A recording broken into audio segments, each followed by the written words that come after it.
ఈ రోజున మనము డేస్ ఆఫ్ నోవా అని నేర్చుకుందాం. నోవాహు దినములు. దేని గురించి అండి?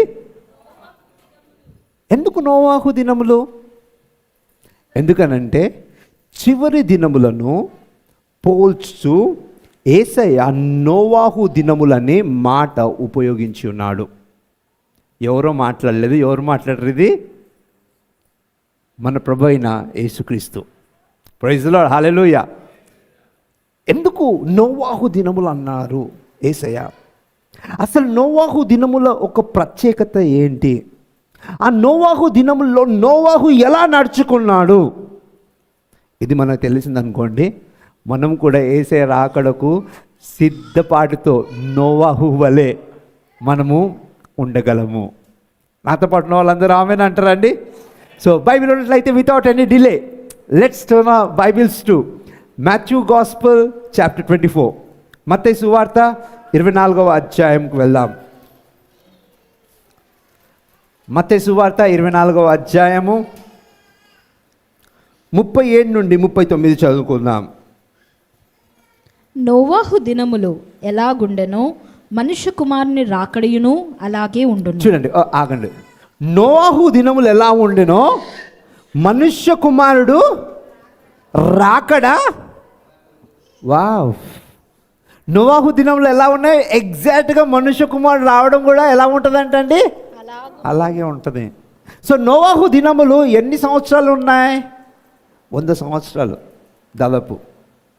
సో మనం కరెక్ట్గా 40-50 ఇయర్స్ నుంచి వింటున్నాం అంటే ఇంకో 20-30 ఇయర్స్ లోపు ఖచ్చితంగా, లేకపోతే 5 ఇయర్స్ లోపు కూడా అవ్వచ్చు, లేకపోతే ఈ నెక్స్ట్ సెకండ్ అవ్వచ్చు.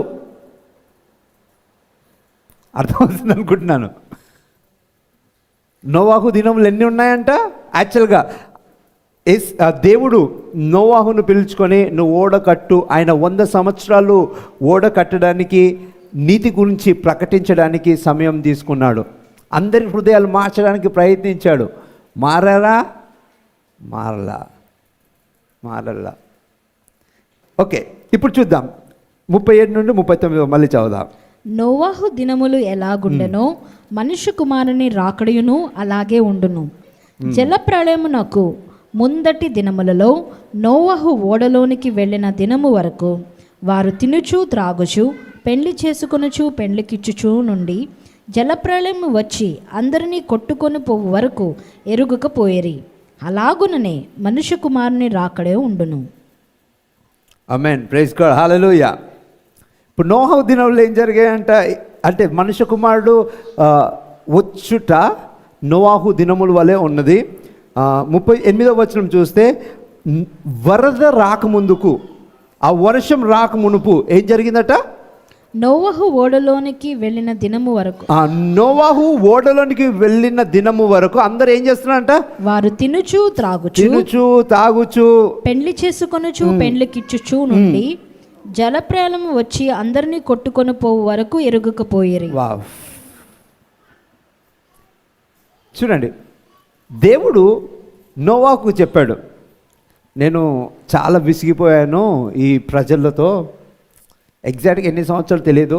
మనకు 5వ అధ్యాయంలో నోవాహు 500 సంవత్సరాలప్పుడు 3 కుమారులు ఉన్నాడని చెప్పబడుతుంది. నోవాహు 600 సంవత్సరాలప్పుడు 2వ నెలలో వరద వచ్చిందని ఉంటుంది.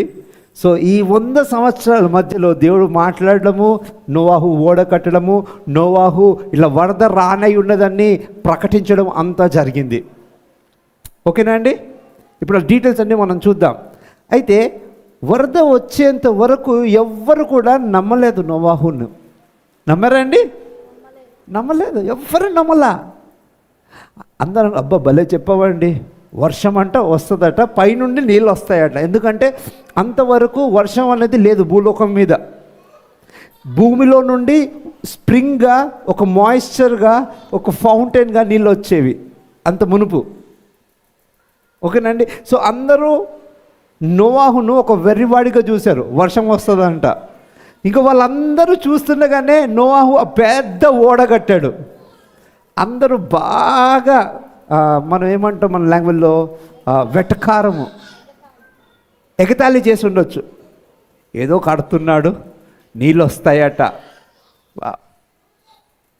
మీరు గమనిస్తే ఏ వరద అయితే అందరినీ నాశనం చేసిందో, అందరిని మింగివేసిందో, అదే వరద నోవాహును తన కుటుంబానికి పైకెత్తినది.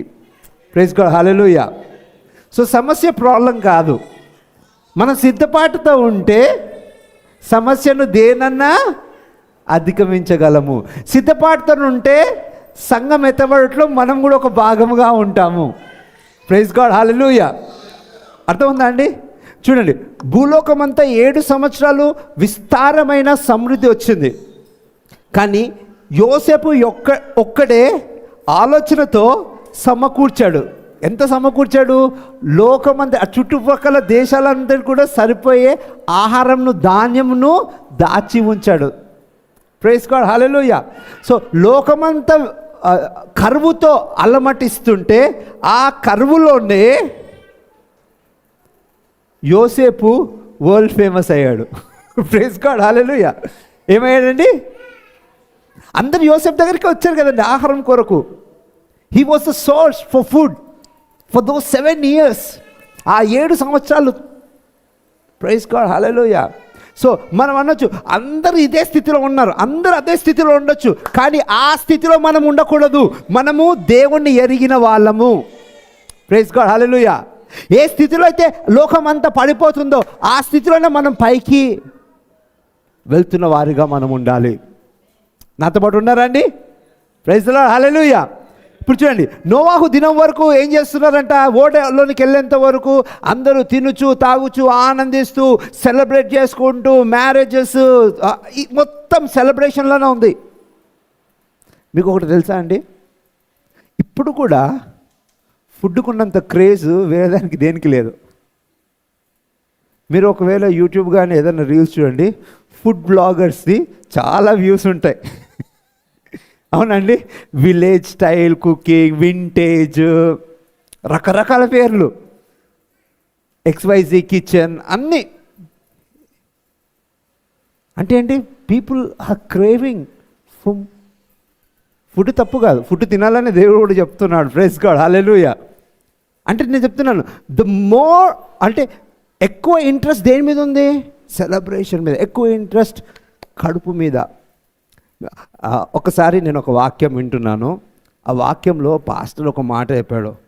ఒక్క పూట కూటి కొరకు, ఒక్క పూట అన్నం కొరకు ఏశావు తన జ్యేష్ఠత్వాన్ని కోల్పోయాడు. సో మన పొట్ట గురించి మనం జాగ్రత్తగా ఉండాలి. ఒక్క మీల్ క్యాన్. అందుకొరకే వీలున్నప్పుడు, సమయం ఉన్నప్పుడు ఉపవాసం ఉండి ప్రార్థన చేయండి. It's good. హెల్త్ వైజ్, స్పిరిచువల్గా అన్నిటికీ బెనిఫిట్ అది. Praise the Lord, hallelujah. Alright, ఇప్పుడు ఇక్కడ చూద్దాం. నోవాహు ఓడలోనికి వెళ్ళినంత వరకు ఎవ్వరు తింటూ. ఎప్పుడైతే వర్షం ఆయన ఓడలోనికి వెళ్ళాడో, వరద వచ్చినప్పుడు అప్పుడు కేక వేస్తున్నారు, నోవా నోవా కొద్దిగా హెల్ప్ చేయి, మాకు హెల్ప్ చేయి, హెల్ప్ చేయి, హెల్ప్ చేయి. నోవా ఏమైనా హెల్ప్ చేయగలిగాడా? ఒకవేళ నోవా హెల్ప్ చేసేవాడేమో ఆయన డోర్ వేసుకుంటే. దేవుడు ఆయన లోనికి పంపించి దేవుడు డోర్ వేస్తాడు. So that he could not come out, neither he could help. దేవుని రాకడ కూడా అలాగే ఉంటుంది. ఎవరు హెల్ప్ చేయలేరు. అర్థం ఉందా అండి? సిద్ధపడుతూ ఉన్నామా, ఎత్తబడతాము. చూడండి, మనకు 2 ఆప్షన్స్ ఉన్నాయి. శ్రమలో ఉండడము ఒక ఆప్షను, శ్రమ కంటే ముందు ఎత్తబడడం ఒక ఆప్షన్. మీరు ఏది చూస్ చేసుకుంటారు? శ్రమ కంటే ముందే. అవునండి, తెలివిగల వారం అయితే. అవును, ఏమి చూస్ చేసుకోవాలి? ముందే ఎత్తబడము. అవునండి. ఎందుకు శ్రమ మనకు? ఎందుకంటే సంఘముగా దేవుడు మనల్ని ఏర్పరచుకునేందుకు ముందుగా మనల్ని ఆ శ్రమ కాలంలో యూదులు యేసును మెస్సీగా ఎరగాలి. అది యూదుల కోసం, మన కొరకు కాదు. సంఘము శ్రమ కొరకు ఏర్పరచబడలేదు, ముందుగా ఎత్తబడడానికి. మనం చరిత్ర చూసినట్లయితే ఇప్పటి వరకు బైబిల్ ఆ టైం లైన్ ప్రకారము దాదాపు 6000 సంవత్సరాలు అయింది. ఒక్క దినము 1000 సంవత్సరములతో సమానము. అంటే 6 రోజులు. 7వ రోజు విశ్రాంతి. ఈ 7వ రోజు ఏంటిది? 1000 ఏళ్ల పరిపాలన, మిలీనియల్ రెయిన్. అవునండి. సో ఇవన్నీ కరెక్ట్గా సీక్వెన్షియల్గా ఉన్నాయి. ఆదాము పడిపోయిన దినం మొదలుకొని అబ్రహాము కాలం వరకు 2000 సంవత్సరాలు. అబ్రహాము తర్వాత అబ్రహాం మోషే కాలం నుండి ఏసే వరకు 2000 సంవత్సరాలు. ఏసే నుండి ఇప్పటి వరకు దాదాపు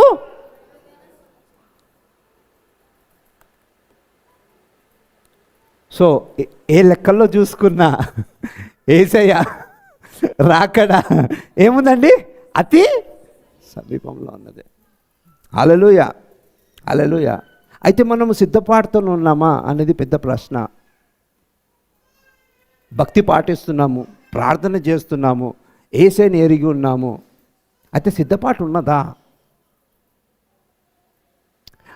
5 కన్యకలు బుద్ధిగలవారు సిద్ధపాటుతో ఉన్నారు. మిగతా 5 వాళ్ళు కూడా కన్యకలే. అర్థమవుతుందా అండి? వాళ్ళు కూడా ఏసైని ఎరిగిన వారే, వరుడుగా వస్తారని తెలిసిన వారే. అయితే ఏమనుకున్నారు? కాస్త నిర్లక్ష్యత, కాస్త కునుకుపాటు. ఏంటిదండి? Slumber, a little slumber, a little slackness. ఏం జరిగింది? Costed them a huge. అర్థమవుతుంది అనుకోండి నేను మాట్లాడుతున్నది అందరికీ. సో ఈ రోజున let's learn about the days of Noah. నోవాహు దినముల గురించి మనం నేర్చుకుందాం. ఎంతమంది సిద్ధంగా ఉన్నారు? Wow. Let's turn our Bibles to Genesis. ఆదికాండము 6వ అధ్యాయము. చాలా జాగ్రత్తగా వినండి. ఇప్పుడు ఏసే రాకడకు మనం సిద్ధపాటుతో ఉండడానికి ఈ నోవాహు దినములు ఏ విధంగా మనకు ఉపయోగకరమో, నోవాహు జీవితము ఏ విధంగా మనకు ఒక మాదిరిగా ఉన్నదో మనం ఈ రోజున నేర్చుకుందాం. ఆదికాండము 6వ అధ్యాయము 8, 9 మనం చదువుకుందాం. అయితే నోవహు యెహోవా దృష్టియందు కృప పొందినవాడాయను. నోవహు వంశావళి ఇదే. నోవహు నీతిపరుడును తన తరములో నిందారహితుడునై ఉండెను. నోవహు దేవునితో కూడా నడిచినవాడు. ఆమేన్. Praise God. హల్లెలూయా. నోవహు అంటే ఏం పొందుకున్నాడంట? దేవుని దృష్టిలో కృప పొందుకున్నాడట. Praise the Lord. హల్లెలూయా. నోవహు ఏం పొందుకున్నాడండి? అంటే నోవహు ఒక్కడు కాపాడబడ్డానికి ఏం పొందుకున్నాడు? కృప. ఈరోజు సంఘము యేసు క్రీస్తులో ఏం పొందుకున్నదండి? కృపను పొందుకున్నది. మన యోహాను సువార్త 1వ అధ్యాయం చూస్తే యేసు క్రీస్తు ద్వారా కృప సంపూర్ణముగా మనకు అనుగ్రహించబడ్డది, సంఘానికి అనుగ్రహించబడ్డది, యేసే నమ్మిన వారికి అనుగ్రహించబడ్డది. Praise God. హల్లెలూయా. ఇక్కడ నాతో పాటు యేసేని విశ్వసిస్తున్న వాళ్ళు ఎంతమంది ఉన్నారు? అయితే మన జీవితంలో ఏం పని చేస్తూ ఉంది? దేవుని కృప. Praise the Lord. Hallelujah, hallelujah. So నోవాహు ఏ విధంగా అయితే దేవుని దృష్టిలో కృప పొందాడో, అదేవిధంగా సంఘమైన మనము దేవుని దృష్టిలో యేసుక్రీస్తులో మనము ఏం పొందుకున్నామండి? కృపను పొందుకున్నాము.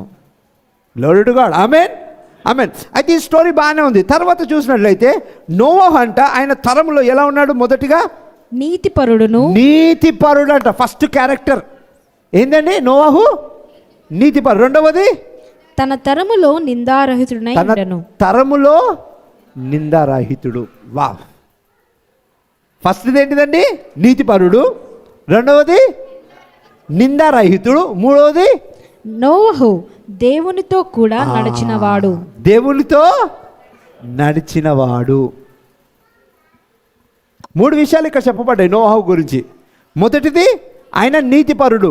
ఇంగ్లీష్లో చూసినట్లయితే Noah was a just man. Just man అని ఉన్నది. తర్వాత Noah was perfect in his generation. ఆయన తరములో నిందారహితుడు. అంటే ఏ నింద ఎవరు కూడా ఆయన మీద వేయలేరు, మోపలేరు. అటువంటి జీవితం ఆయన జీవించాడట. వా, ఎంత ధన్యత. లోకమంతా అంటే నోవాహు ఉన్నప్పుడు లోకమంతా దుష్టత్వంతో నింపబడ్డది. మనము మొదటి వచనం నుండి 7వ వచనము అదే అధ్యాయంలో మనం చూస్తాము. దేవుడు అనుకుంటాడు, ఎందుకు నేను మనిషిని సృష్టించానా అని దేవుడు రిగ్రెట్ అయ్యాడట. ఏమయ్యాడంటే దేవుడు, I wish I did not create man అని రిగ్రెట్ అయ్యాడు దేవుడు. సో ఇంకా నేను చేసిన పొరపాటును నేను సరి చేస్తాను, వీళ్ళందరినీ నాశనం చేస్తాను, కానీ నోవాహును మాత్రం నేను నాశనం చేయలేను. ఎందుకు? ఆయన నీతిపరుడు, ఆయన తరంలో నిందారహితుడు, దేవునితో కూడా నడిచిన వాడు. వావ్, ఇది చాలా జాగ్రత్తగా మిస్. ఎవరు ఈ మాటలు చెప్తున్నాడు? ఎవరు చెప్తున్నారు ఈ మాటలు? దేవుడే చెప్తున్నాడు. వావ్, ఇది చదివినప్పుడు నాకు చాలా ఆశ్చర్యం అనిపించిందండి. నోవాహు తన గురించి తన డబ్బా కొట్టుకోవట్లా. అర్థమవుతుంది అనుకున్నా. చాలాసార్లు మన గురించి మనం చాలా గొప్పగా చెప్పుకుంటాం, మంచిదే, కానీ దేవుడు నీ గురించి ఏం మాట్లాడుతున్నాడు అనేది ప్రాముఖ్యమైంది. What is God talking about you? అర్థమవుతుందండి. ఇక్కడ నోవాహు గురించి దేవుడు ఏమంటున్నాడు? దేవుడి వాక్యం ఏం చెప్తా ఉన్నది? ఆయన నీతి పరుడు, రెండవది ఆయన తరములో నిందారహిత, ఒక్క నింద కూడా లేదు అతని మీద. వా, మూడవది దేవునితో నడిచాడు, అంటే నాతో నడిచిన వాడు ఆయన. ఓ, ఎవరు చెప్పారు? దేవుడు. అంటే నోవాహు పిఏ చెప్పట్లా, నోవాహుతో క్లోజ్ ఫ్రెండ్ చెప్పట్లా, దేవుడే చెప్తున్నాడు. Do you know something? దేవుడు ఆయనకిష్టమైన వారి గురించి గొప్ప సాక్ష్యం ఇచ్చేవాడు. అవునండి. మనము యోబు గురించి చూస్తాము. ఆ పరలోకంలో సమావేశమైనప్పుడు ఆ పరలోకంలో పెద్దలతో దేవుడు మాట్లాడతాడు. చూసారా, నా యోబు అందరికంటే నీతి పరుడు. ప్రైజ్ గాడ్, హల్లెలూయా. ఎవరు సాక్ష్యం ఇచ్చారు? దేవుడే. పరలోకంలో ఎవరి గురించి? యోబు గురించి. అర్థమవుతుంది అనుకుంటున్నాను. Do you know God టెస్టిఫైస్? God టెస్టిఫైస్. ఈ రోజున దేవుడు నీ గురించి సాక్ష్యం ఇవ్వాలంటే ఏమిస్తున్నాడు? నా గురించి సాక్ష్యం ఇవ్వాలంటే ఏమిస్తున్నాడు? మన హృదయాన్ని మనం పరిశీలించుకోవాలి. అర్థమవుతుంది అనుకుంటున్నాను. అదే దేవుడు సమూయేలు దగ్గర దావీదు గురించి సాక్ష్యం ఇస్తాడండి. సమూయేలు, నువ్వు వెలుపల యు లుక్ అవుట్వర్డ్లీ, కానీ నేను హృదయాన్ని చూసేవాడిని.